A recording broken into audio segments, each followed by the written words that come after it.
E hoje eu estou super feliz, porque eu estou recebendo aqui no podcast Sem Culpa no Cartório uma juíza que eu aprendi a admirar, que eu conheci há pouco mais de 3 anos, né?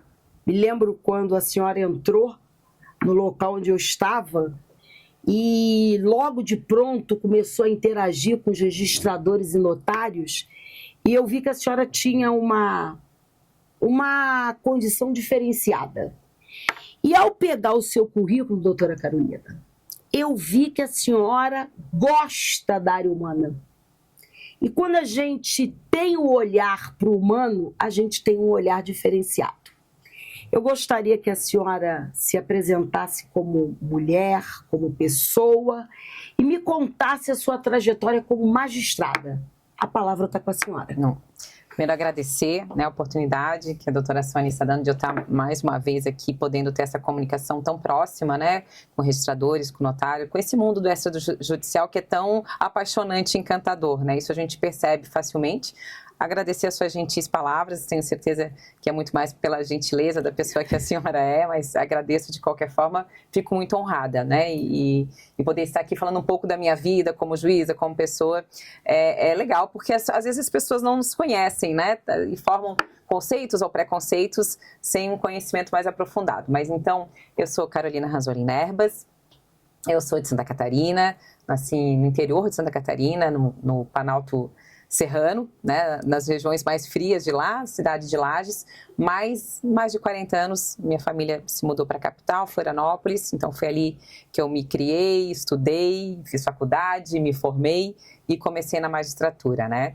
Eu não sou de uma família de magistrado ou de operadores do direito, minha mãe servidora pública, meu pai engenheiro agrônomo, mas resolvi ir para a área do direito, me apaixonei desde logo na faculdade e comecei a trabalhar no Tribunal de Justiça de Santa Catarina. Então eu tenho uma história já bastante antiga com o Tribunal de Justiça. Quando eu vou na biblioteca lá pegar livros, as meninas da biblioteca sempre falam: ai, doutora, a senhora é a única que tem a matrícula de estagiária, a matrícula de assessora e a matrícula de juíza aqui no tribunal. Então eu comecei em 95 no tribunal como estagiária e como estagiária de desembargador, depois fui assessora. Logo que eu me formei, fiz a escola da magistratura e prestei o concurso para magistratura. Então, aí já são quase 23 anos de magistratura. Percorri todo o interior do estado, logo quis fazer carreira, eu sabia que eu queria ir para a carreira, poderia ter ficado na capital como substituta, mas não era isso que eu queria. E acabei me enveredando para a área criminal, não porque eu quis, mas por felizes coincidências da vida. Então sempre fui magistrada criminal nesses quase 23 anos e tinha o contato com o extrajudicial, e já sabendo da especificidade dessa matéria, quando eu fui em algumas comarcas que trabalhei diretora do foro. Lá em Santa Catarina, o corregedor permanente dos cartórios, ele é o diretor do foro. Então, onde eu tive a oportunidade de ser diretora do foro, tive esse contato, um contato sempre muito gratificante. Sempre trabalhei em comarcas com bons registradores notários, um pessoal que faz um trabalho, e isso é na sua grandíssima maioria, um trabalho dedicado, um trabalho probo, um trabalho honesto, que acaba refletindo em todo o sistema de justiça, com segurança jurídica, a fé pública que é tão importante nos serviços judiciais e extrajudiciais. Então, a partir daí, tive esse contato e não foi difícil, então, agora no CNJ, trabalhar nessa área e, novamente, aprender, porque é um aprendizado muito grande e muito relevante. Então, a gente, quando mergulha nessa área, começa a entender a relevância que tem o serviço extrajudicial, por que ele está na Constituição, por que ele é considerado um serviço público essencial. Então, todo esse contato com essa área, né, com estudar registro e notas e ter contato com registradores e notários, realmente foi um aprendizado muito, que me trouxe muito conhecimento nesses 2 anos da Corregedoria Nacional de Justiça. Como conciliar a vida de mulher, mãe, filha com a de magistrada? Não é um trabalho fácil, não é uma equação fácil de fechar, não. Mas é possível com dedicação, quando se gosta do que se faz, dá para conciliar tudo, né? Então, eu sou a filha mais nova de uma família de 4 irmãos, né? Tenho os meus pais, graças a Deus, vivos e me dedico bastante a eles já estão ficando velhinhos, então precisam cada vez mais da filha mulher, né? Tenho um filho também de 13 anos, Bernardo, que é o presente da minha vida.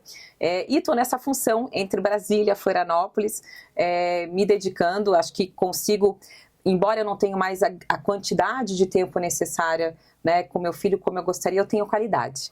Então, quando eu estou com ele nos finais de semana, início da semana, final da semana, eu consigo ter uma dedicação de qualidade muito importante com ele, e aí eu consigo suprir, consigo dar relevância ao meu lado profissional, que é importante para mim também, mas sem perder não o tempo, mas a eficiência do trabalho de mãe também. Então, tenho tentado fechar essa equação e acredito que está todo mundo satisfeito com essa forma com que eu estou lidando. Em que momento da sua vida, você, no exercício da sua profissão de magistrada, você disse: eu estou no caminho certo, escolhi a profissão certa? Desde o primeiro dia, porque assim, eu fui sendo moldada para isso. A partir do momento que eu entrei no Tribunal de Justiça e comecei a estagiar com aquele que eu considero meu segundo pai, ele é o desembargador Newton Trisotto, ele já está aposentado agora, ele foi me moldando para isso, sabe? É um apaixonado pela magistratura, assim como eu, sempre foi muito dedicado à causa da justiça, então ele moldou meu perfil e eu não tinha a menor dúvida, quando eu me formei, que eu queria fazer a magistratura, né, o concurso para a magistratura, tanto que logo fiz a escola. Naquela época, a gente tinha ou 2 anos de advocacia ou 1 ano de escola da magistratura. Eu optei por fazer a escola. Fiz a OAB também, passei, mas nunca advoguei. E fazendo a escola, eu estava preparada para fazer o concurso, fiz, e aí iniciei já a minha vida profissional na magistratura e desde que eu comecei a percorrer as comarcas, lidar com direito, sempre sem esquecer, isso é um aprendizado que eu tive com o desembargador Trisotto, de que atrás do papel tem pessoas que estão esperando, né, uma postura do Estado frente aos problemas que elas apresentam. Então, tudo isso foi me levando e eu, assim, amo o que eu faço, e quando a gente gosta do que faz, a gente não trabalha um dia sequer. Né? Então, eu tenho isso muito presente comigo, gosto muito mesmo da magistratura e acho uma profissão, é quase um sacerdócio, a gente fala, né? Porque a gente tem que abdicar de muitas coisas, mas eu nunca tive problema com isso, porque sempre foi isso que eu quis fazer. Me conta um fato que tenha ocorrido na sua comarca ou dentro do CNJ que marcou profundamente a sua vida como magistrada. O que me marcou profundamente como magistrada foi fazer júris, né? Como eu tive esse viés criminal, também sempre fiz júris e parei de contar a partir dos 250 júris que eu fiz. Então, um lugar que eu me sinto bem é fazendo júri. E teve uma comarca que eu trabalhei nos últimos 10 anos, que era a Grande Florianópolis, comarca de Palhoça, e quando eu cheguei lá, tinha, sei lá, mais de 40 júris parados, prontos para fazer, e eles não eram feitos porque trocou o juiz, porque fiquei sem juiz, né? Eu falei, não, a gente precisa colocar esse júri em dia. Aí chamei o promotor, chamei os advogados que trabalhavam com júri, gente, vamos colocar o júri em dia? E quando eu comecei a fazer júri lá, eu não conseguia ter 15 jurados para começar o júri. A gente tinha que ficar telefonando, ligando, né? E depois de um trabalho assim extenuante, fazendo júri 2 vezes por semana, e quando eu estava finalizando esses 40 processos, eu fazia a chamada dos jurados, os 25 jurados estavam presentes. Porque eles entenderam com esse engajamento da justiça, dos promotores, dos advogados, da importância que é a população estar no único momento que é possível dentro do judiciário participando, a importância que é. Então, assim, eu fiquei muito contente com esse trabalho que foi feito, um trabalho de fôlego que envolveu todo o sistema de justiça, né, que os jurados da comarca de Palhoça soubessem da importância que é o júri e que se fizessem presentes. Então, eu acho que esse foi um trabalho muito legal, que foi feito a muitas mãos, mas que deu um resultado muito importante.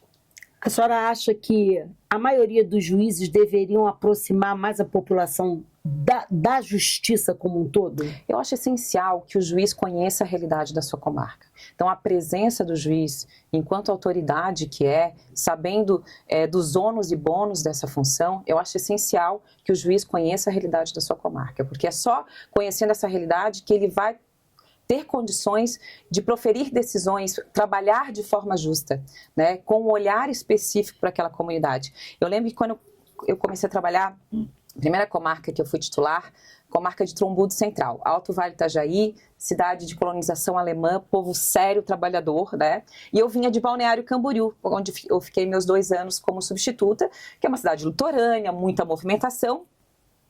E lá em Balneário Camboriú, o que mais pesava em termos de criminalidade era tráfico de drogas, homicídio, né? Então aquele furto de bicicleta lá em Balneário Camboriú não era importante. Quando eu cheguei em Trombundo Central, vindo dessa escola de Balneário, disse, não, furto vamos soltar. E eu percebi que um furto de bicicleta no interior do estado era algo tão grave quanto um roubo, assim, de grande valor. Porque o veículo que eles tinham era a bicicleta. E eles não concebiam como é que levam a minha bicicleta e essa pessoa está solta. Né? Então, é um aprendizado e por isso a importância de conhecer a realidade. Né? Então, eu fiquei, não, aqui o furto de bicicleta tem que ser coibido. Né? Então, essas realidades que mudam ao longo da nossa vida profissional, e eu acredito que em todas as áreas, a gente tem que ter esse olhar sensível e saber que a gente tem que trabalhar de acordo com a realidade de cada local. A senhora se interessa pela questão humana, né? Exato. Em que momento a senhora viu que a questão humana é de extrema importância para qualquer segmento da sociedade, principalmente da magistratura? Enquanto juíza criminal e trabalhando com crimes de homicídio, que quando a gente trabalha numa vara do júri, a gente acaba percebendo que a maldade humana não tem limites, né? Então, sempre o olhar sensível e próximo do juiz, né? Com as partes, com as testemunhas, tratando com respeito, porque o juiz não é um justiceiro, né, e ainda que ele trabalhe com crimes de grande proporção, às vezes desumanos, que a gente tem que ter esse respeito e essa proximidade com as partes, né, para que possa sentir delas se aquilo que o judiciário está fazendo faz sentido para aquela comunidade. Então, é o que eu digo, né, a gente nunca pode esquecer que atrás das folhas do processo, hoje não são mais nem folhas, né? É um computador, porque antes a gente pegava, a gente apalpava o processo, sentia alguma coisa. Hoje nem isso. A gente não pode esquecer que atrás ali tem vidas que esperam justiça, né? Vidas que esperam uma resposta do Estado. Então, quando a gente esquece isso, a gente corre muito risco de errar, né? E a gente nunca, ainda enquanto juiz, a gente nunca pode perder a capacidade de se indignar com algumas coisas, né? E a falta de humanidade no exercício da magistratura ou qualquer outra profissão que tem essa proximidade com as pessoas, perder isso, eu acho que é indignante. A gente não pode perder essa capacidade de se indignar. A justiça recupera mais do que não recupera? A senhora acha, dentro da área criminal, que ela poderia recuperar mais? A senhora tem sugestões para que isso aconteça? Olha, eu acho que a justiça criminal, ela é a última porta da pessoa que não teve nada antes disso. Então, eu acho que, mais do que trabalhar com recuperação na justiça criminal, a gente tem que prevenir que o crime não aconteça, sabe? A justiça criminal vem mais como uma imposição de um castigo, como quando o filho erra, uma imposição de um castigo, né? Mas, obviamente, que praticado o crime, o fato de que aquela pessoa um dia vai sair, a gente não tem prisão perpétua, a gente não tem pena de morte, então aquela pessoa tem que sair. Então temos que também trabalhar com esse viés de recuperação, sem esquecer a causa punitiva da prisão também, que é necessária, né, como está no Código, né, se errou, a punição. O Código Penal é basicamente isso. Quem que traz a questão de reeducação? A execução penal. Então é a execução penal dentro dos presídios, dentro das casas que trabalham com restrição de liberdade que tem que acontecer. E aí sim, né, quando a pessoa está ali terminando a sua pena ou durante a sua pena, ter esse olhar, porque essa pessoa vai voltar para a sociedade e ela tem que voltar melhor do que entrou. E, infelizmente, a gente não vê isso acontecer. Então, a gente teria que ter uma remodelação toda do nosso sistema prisional, não da justiça penal, mas do sistema prisional em si, que é uma consequência da questão punitiva do Estado, né? Então, ter ali um trabalho de recuperação, sim. Hoje a gente já tem vários métodos, evoluiu muito, a questão da leitura, a questão de várias possibilidades de aprendizado. A profissionalização. Profissionalização, aprendizado, tudo aquilo que vai contribuir para que aquela pessoa saia dali com uma sustentabilidade econômica própria, que ele não possa voltar para o crime, né, que ele possa se sustentar de outra forma. Tudo isso é bastante importante nessa fase de execução penal. Então, sim, eu acho que é importante, sem esquecer a questão retributiva da pena, que é um castigo, mas sim que essa pessoa possa voltar para a sociedade melhor do que ela entrou no presídio. Dá oportunidade, né? Oportunidade. Eu acho que é... Mas eu volto a falar. A oportunidade anterior à prática do crime é a muito mais importante. É a mais claro, importante. Claro. A gente tem que viabilizar condições para que as pessoas possam acessar formações que não conseguem, porque a própria questão financeira inviabiliza. Né? Se a gente não trabalhar nessa questão preventiva de educação, de lazer, de esporte, a gente pode construir presídio. De esporte. A gente pode construir presídio assim, que sempre vai faltar vaga, porque a gente não trabalhou no que era preciso antes. Então a gente tem que fazer esse trabalho social antes, e aí executivo, né, o legislativo fazendo a sua parte, o poder judiciário a sua também, mas trabalhar nessa prevenção, eu acredito mais nisso. Eu defendo muito a teoria de que todos os locais, seja cartório, justiça, esporte, tem que obrigatoriamente ter um departamento psicossocial. Eu acho que isso é de extrema importância. Você consegue mudar a realidade de uma pessoa através de um trabalho desse. Vou lhe contar um caso.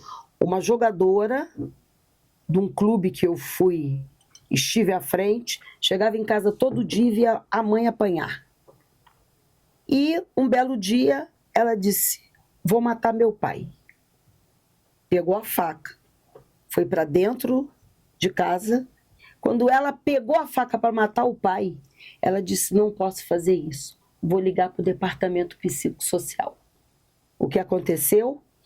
Todas essas pessoas foram chamadas no departamento, foram tratadas. Ele era viciado em bebida, a mãe, coitada, apanhava todo dia, receberam o tratamento e hoje eles não têm mais problema. Então, esse trabalho preventivo, ele passa por esse viés, porque, infelizmente, essas pessoas não têm acesso a um psicólogo, a um assistente social, eles não têm quem ajude.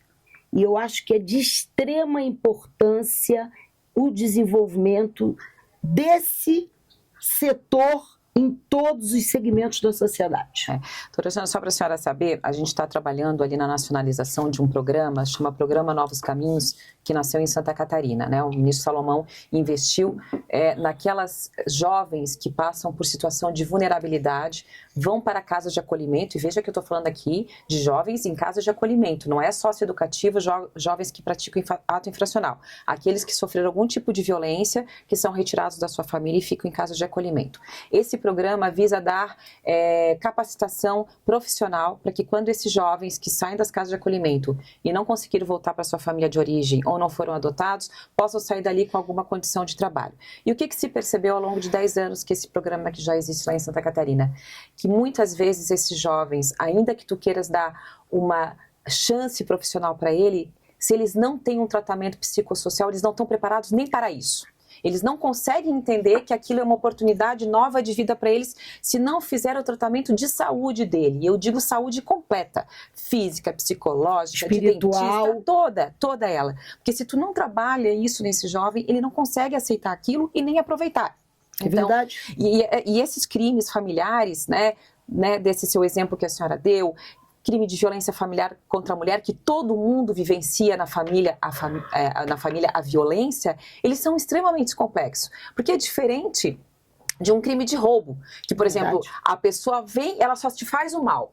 O crime de violência doméstica, essa pessoa às vezes faz o bem, às vezes faz o mal, às vezes ela é amada, às vezes ela é odiada. Então, se não há um tratamento de toda a família, né, inclusive dos filhos que vivenciam a mãe apanhando do pai, se não há um tratamento holístico quase, né, integrativo, a tendência mesmo com a punição, é de que a violência continue acontecendo, de que aquela pessoa que normalmente tem um vício em álcool ou bebida continue fazendo aquilo. É verdade. Então, é um tratamento assim, social, completo, que tem que ser feito. Eu acho que é de extrema importância essas iniciativas, porque eu pude vivenciar isso no meu dia a dia durante 3 anos.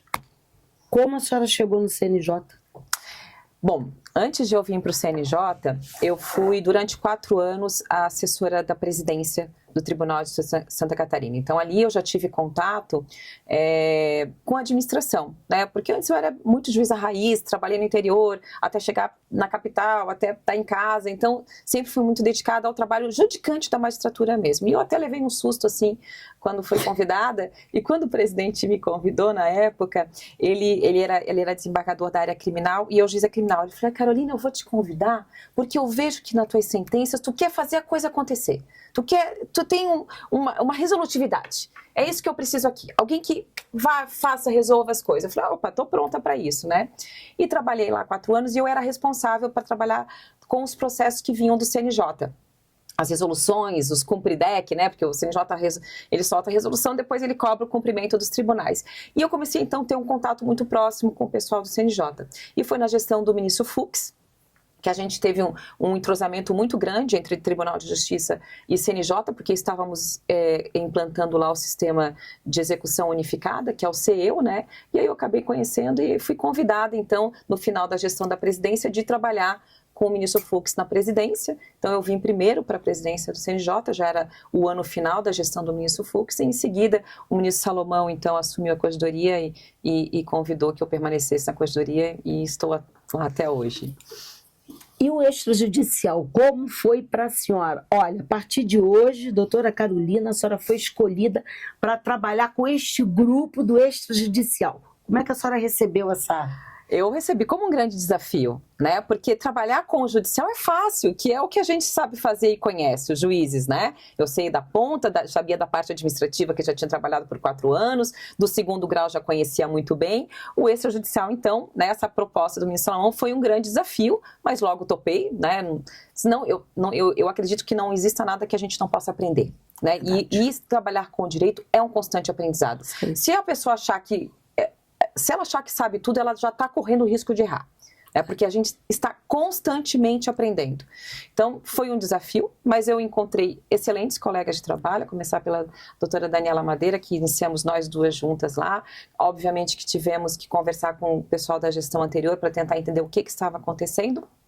E a partir daí, o que foi muito bom trabalhar nessa gestão do ministro Salomão? Porque ele tinha já diretrizes que ele queria seguir. Então, eu quero fazer isso, por favor, façam. Então, ele deu liberdade, de acordo com o que ele tinha fixado de diretrizes e metas, de a gente trabalhar. E aí foi uma grata satisfação, né, trabalhar com todos aqueles que representam os grupos de notários registradores em todas as suas especialidades, pessoas super abertas ao diálogo, pessoas abertas a aprender, a ensinar. E aí começou uma sinergia muito grande, né? Até porque a gente pegou o início dos operadores nacionais, o início da montagem, da construção do SERP, né? Que ainda é muito desafiador, que todo mundo está aprendendo, mas eu acho que foi uma sinergia muito legal que aconteceu, muito bacana, com todo mundo. Eu sempre falei nas reuniões que eu participei, se todos nós aqui buscamos o bem comum, a boa prestação de serviço público, todos nós estamos falando a mesma língua. O que desvirtuar disso já não interessa trabalhar. Com certeza. Então, quando a gente fixou a meta, a gente quer prestar um bom serviço público nessa área e todos estão engajados nisso, aí tudo fluiu muito bem e, assim, muito gratificante trabalhar nessa área com pessoas tão valorosas. Qual o projeto que já foi desenvolvido e que te dá, assim, um certo orgulho? Esse eu participei e eu tô vendo que ele vai crescer e ele vai ser mais do que eu imaginava. Precisa ser só um? Pode ser vários, podem ser vários. Eu acho, assim, que vários projetos que o ministro Salomão colocou como meta e que eles efetivamente aconteceram, que tocam diretamente a vida do cidadão, que mudam a vida do cidadão, principalmente o cidadão mais vulnerável. Esses projetos foram o que me tocaram. Então, nós temos aí nesse grupo o Regice, né, que foi o primeiro grande projeto voltado à cidadania que nós trabalhamos, junto com a ARPEN, com o operador do RCPN, que entrega de cidadania para as pessoas, aquela primeira cidadania, aquela eu existo, né? Esse era o lema do Registro, eu existo. Aqui está a sua certidão de nascimento, o seu registro, e a partir dele você pode existir para todas as esferas da sua vida, trabalhista, segurança, né, assistência social, enfim. Então, acho que o Registro foi a grande oportunidade primeira que a gente teve de ter esse contato. E olha que a corregedoria não tem esse perfil, né? né? Mas foi dado esse perfil de política pública de assistência realmente ao mais necessitado. Então, o registro, depois nós tivemos o solo seguro, Sim. tanto voltado para os estados da Amazônia Legal como o solo seguro favela, de entregar registro, não é só o título, é o título registrado da casa própria, né? Aqui eu tenho essa casa, a gente ouviu muito as pessoas, poxa, agora eu posso morrer, porque eu vou deixar algo para os meus filhos registrado. Então, olha a importância que isso tem na vida da pessoa, né? O programa Novos Caminhos, que está sendo nacionalizado, a gente já está aí com quase metade do Brasil nacionalizando o programa Novos Caminhos, e a campanha de Um Só Coração, né, de autorização de doação de órgãos. O Brasil já é um país, já desponta nessa área, então a possibilidade de fazer a autorização e que isso chegue, o grande ganho, que chegue diretamente para quem trabalha com a doação de órgãos, ou seja, para os médicos, sabendo que aquela pessoa que está naquele momento difícil, mas que ela teve ali em vida condições de dizer, olha, eu autorizo a doação de órgãos e poder salvar outra vida. Então, acho que eu consegui resumir nesses 4 projetos coisas bem tocantes, assim, que foram muito gratificantes de trabalhar. Nós temos a Agenda 2030. Em que a senhora, nesse período que já trabalha com registro público, acha que os notários e registradores podem contribuir com essa agenda para que a gente possa colocar o Brasil em outro patamar, num outro nível?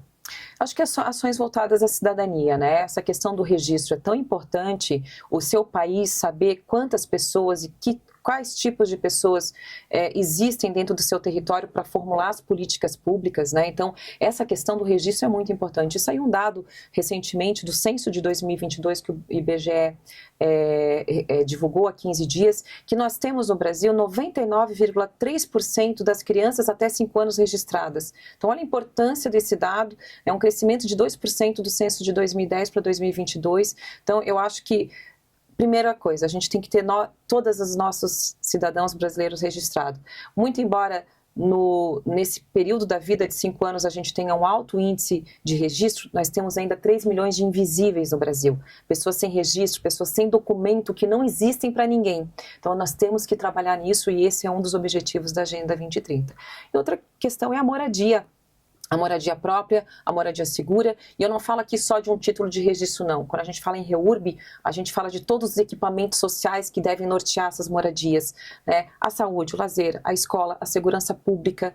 Então, eu acho que o registro público, notadamente, né? É claro que com o apoio dos tabeliães também, naquilo que diz respeito às suas funções, mas trazer cidadania através do registro civil, que é o primeiro ato de dignidade humana, e através das moradias registradas e com seus equipamentos sociais funcionando ao redor delas, eu acho que se a gente tiver um alcance, um êxito aí de fazer com que quase todos tenham essas possibilidades, eu acho que a gente já atingiu muitas das metas da Agenda 2030. Eu vejo o judiciário participando muito de ações que tem o cunho de cidadania social, ele está muito engajado com a questão da responsabilidade social.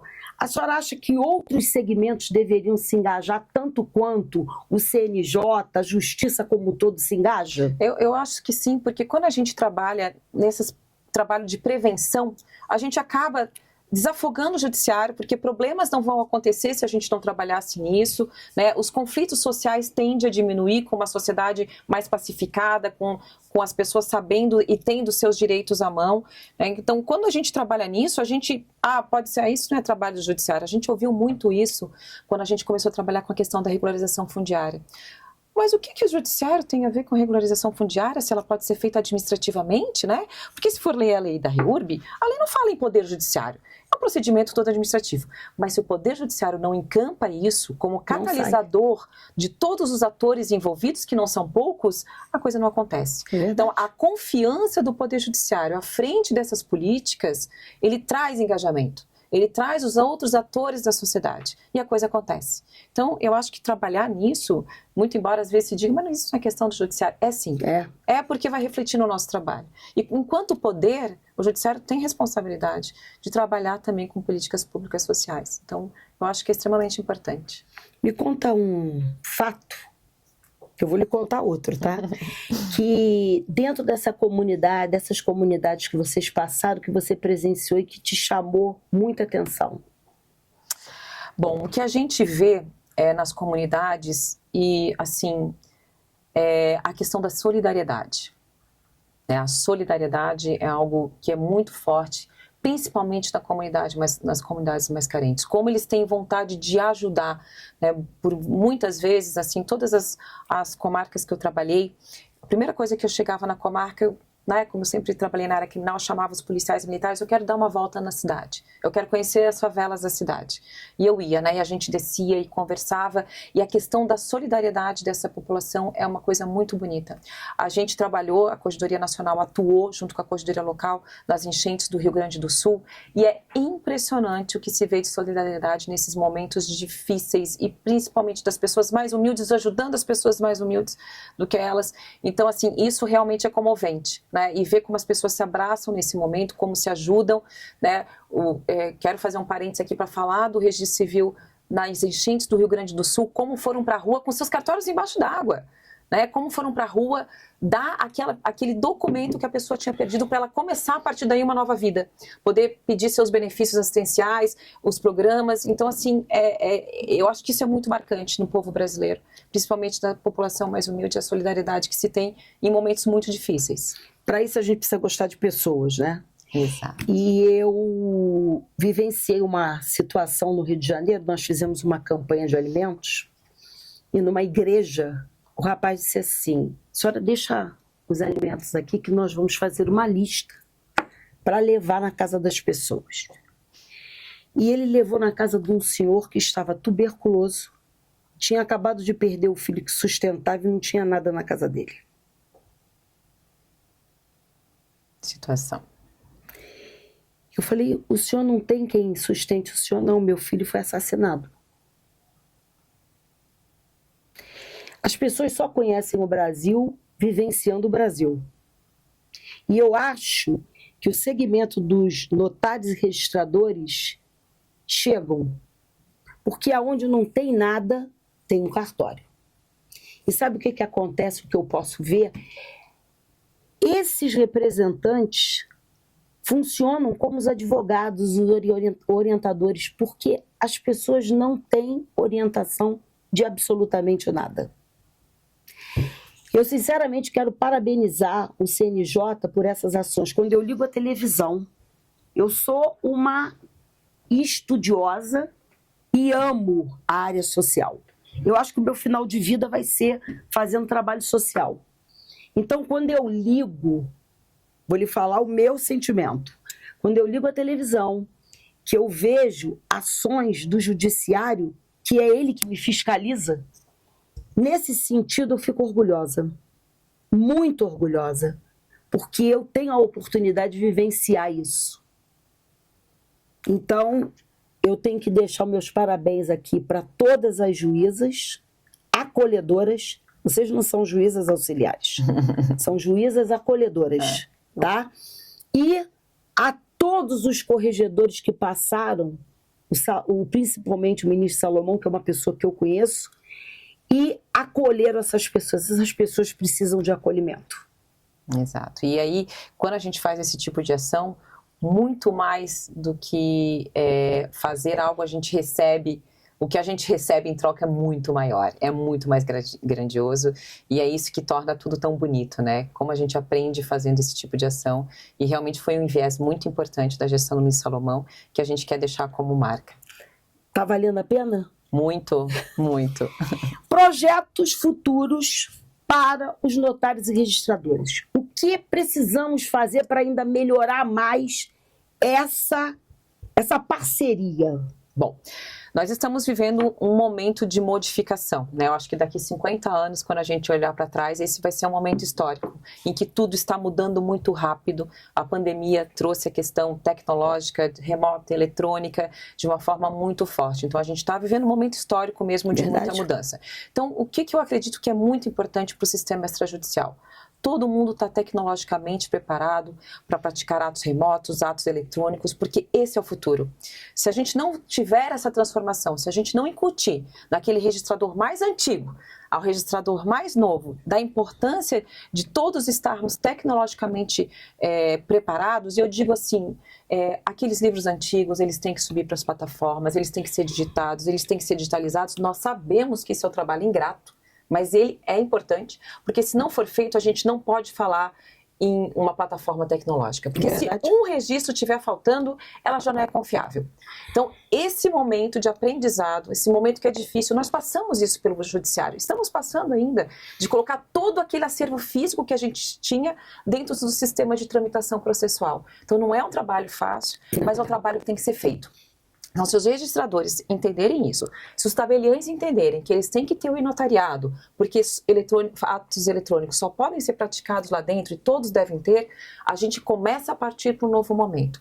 E o sistema extrajudicial tem que saber dessa importância, porque senão ele vai ser sucumbido por quem faça isso. Verdade. E não existem essas tentativas a todo momento? Temos a PEC 65. Exatamente. Então, a gente tem que correr, né, enquanto sistema de justiça, fazer o Poder Judiciário, no seu poder fiscalizatório e de regulamentação, tem que fazer isso rapidamente para dar as diretrizes para os notários registradores, para que todos estejam dentro desse mundo tecnológico, porque a gente não tem como fugir disso.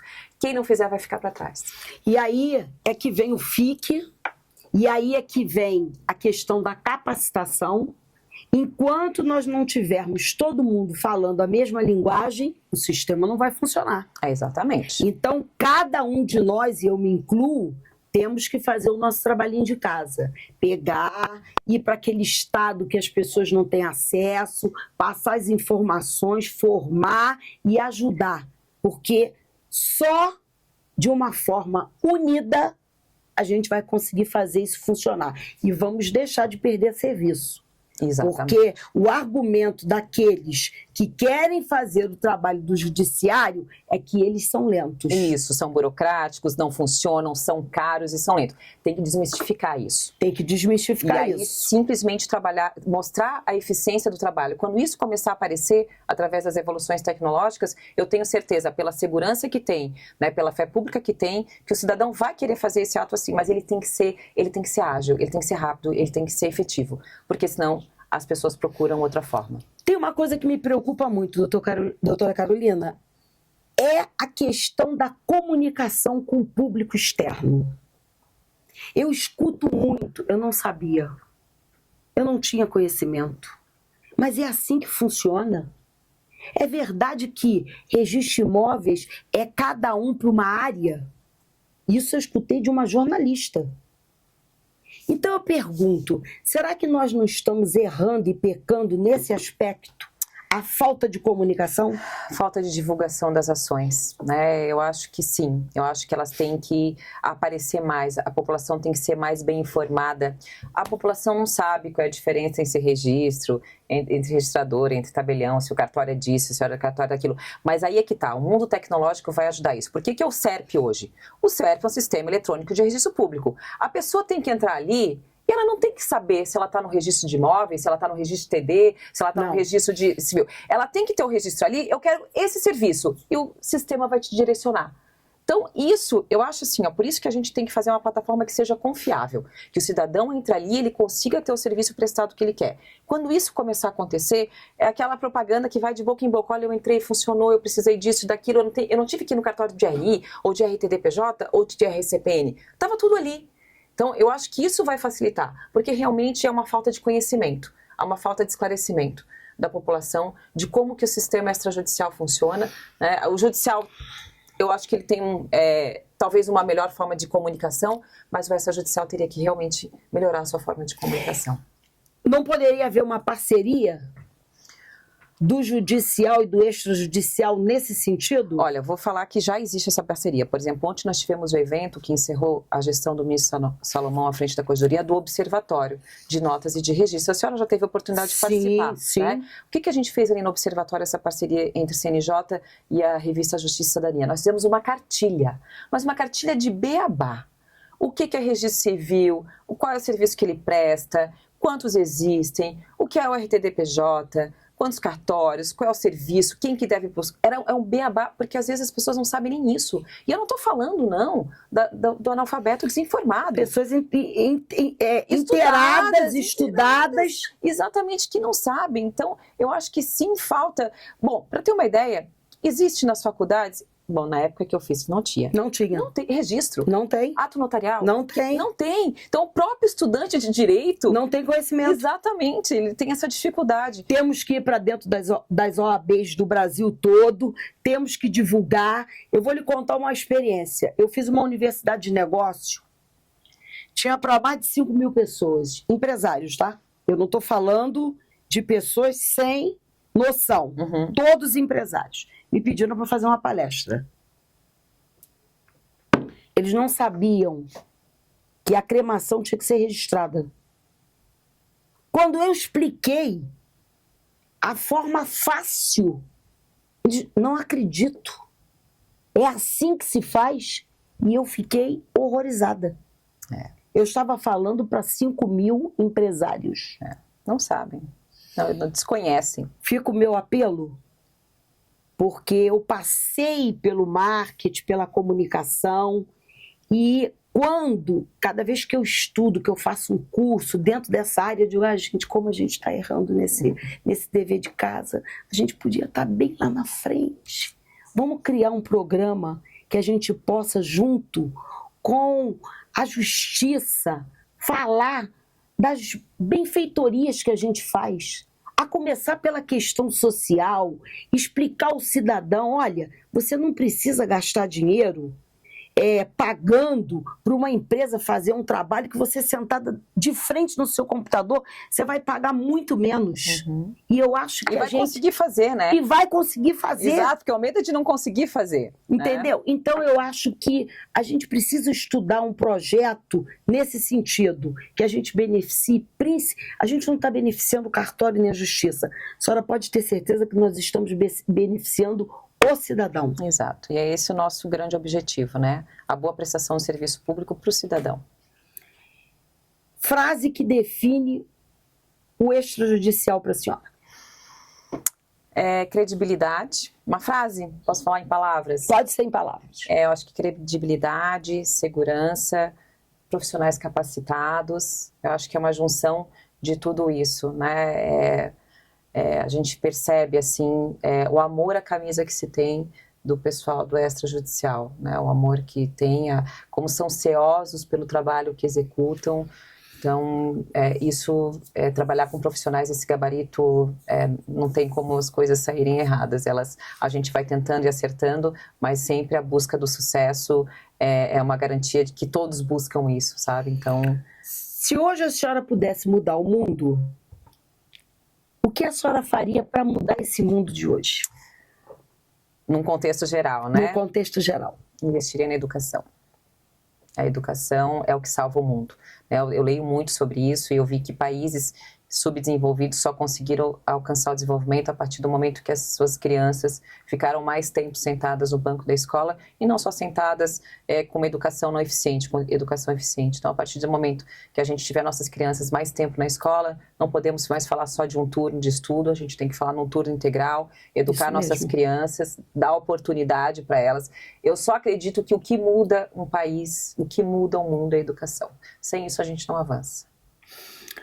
O que vem pela frente de bom daqui para o final do ano, não vamos estender até o final do ano, em relação ao extrajudicial, que a população vai ter acesso, vai estar inteirada e vai dizer assim, poxa vida, que coisa boa, é um trabalho que funciona. Bom, o Vendramin pode me querer cortar o pescoço, mas a gente quer colocar na rua o CERP Cidadão. Todo esse serviço eletrônico que está sendo prestado para dentro do Poder Judiciário através do SERP-JUDI, a gente quer colocar para o cidadão essa possibilidade de, dentro da sua casa, de forma confortável, menos custosa, pedir os seus atos registrais dentro do sistema SERP Cidadão. Ai, que legal. Muito legal isso. Muito legal. A gente está quase terminando. Eu vou lhe fazer algumas perguntas, vou falar algumas palavras e eu quero que a senhora me diga o significado dessas palavras. Deus. É um ser maior, acredito muito. Família. É tudo. Porto seguro. Justiça. Ela tem que existir para todos. Para todos. Time de futebol. Eu sou havaiana, né?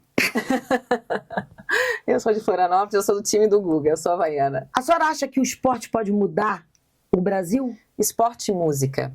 Eu acredito que o esporte e a música, a gente vê isso tanto, né? Como o esporte cria engajamento, como a música, a arte como um todo cria engajamento. Sim, eu acredito muito que o esporte é uma causa de mudança fundamental junto com a educação, né, na vida das pessoas. Acredito muito nisso. É só a gente ver as Olimpíadas, né? O que foi as Olimpíadas para o Brasil, né? Olha as pessoas que ganharam suas medalhas, né? Como isso influenciou na vida dessas pessoas. Queria que a senhora deixasse uma expectativa final por participar de um podcast que tem um título de Sem Culpa no Cartório. A senhora acha que hoje os notários e registradores precisam ter culpa ou eles podem trabalhar sem culpa no cartório? Sem culpa no cartório, com certeza, sabendo da sua importância, sabendo o quão... né, como a senhora falou, muitas vezes numa comunidade pequena é a pessoa de confiança dessa comunidade, que ele continue sendo essa pessoa de confiança, trabalhando sério, trazendo segurança jurídica, que estejam cientes da sua responsabilidade social também, né, para a gente, é um mundo tão conturbado que pelo menos nessas instituições de serviço público, judiciário e extrajudicial, que o cidadão possa confiar nessa instituição e através disso ter segurança jurídica e ter uma vida melhor, né, ainda que sejam com seus registros, com suas escrituras, com suas procurações, que possam ter confiança nessa instituição e conseguir levar suas vidas para frente de forma salutar. O dia que faltar justiça nesse país, vai faltar cidadania, porque eu acho que ainda é um poder que o cidadão, independentemente do nível que ele esteja, é um segmento que ele pode contar. E eu me orgulho de ser fiscalizada pelo Poder Judiciário. Eu queria lhe agradecer, dizer para a senhora que aquelas minhas considerações iniciais não eram mentira. Eu sou uma pessoa que eu costumo observar muito as pessoas. E eu acho que todas as pessoas a gente conhece pelos detalhes. E eu já vi a sua participação em reuniões virtuais, presencial. A senhora abraça o registro público com respeito e com carinho. E eu aqui, diante da senhora, eu só tenho que agradecer. Agradecer por essa deferência que a senhora tem com o segmento e dizer que o Sem Culpa no Cartório está à sua disposição para a senhora vir, pedir parceria, ajuda, porque só o extrajudicial com o judicial de mãos dadas vão conseguir cumprir essa Agenda 2030 e com certeza mudar a cara desse país. Muito obrigada. Eu que agradeço, o agradecimento e o reconhecimento por todo o trabalho dedicado, ele é recíproco, né? Então eu acho que juntos somos mais fortes, né? Uma vez eu falei, até foi num evento do RTD, né? Se queres caminhar rápido, vá sozinho. Se queres ir longe, vá em conjunto. Então, acredito muito nisso. Eu acho que de mãos dadas a gente vai conseguir alcançar sucesso em muitos, muitos projetos e programas. Muito obrigada, doutora Carolina. Obrigada também. Leve o meu carinho para todos do CNJ. Obrigada, farei isso.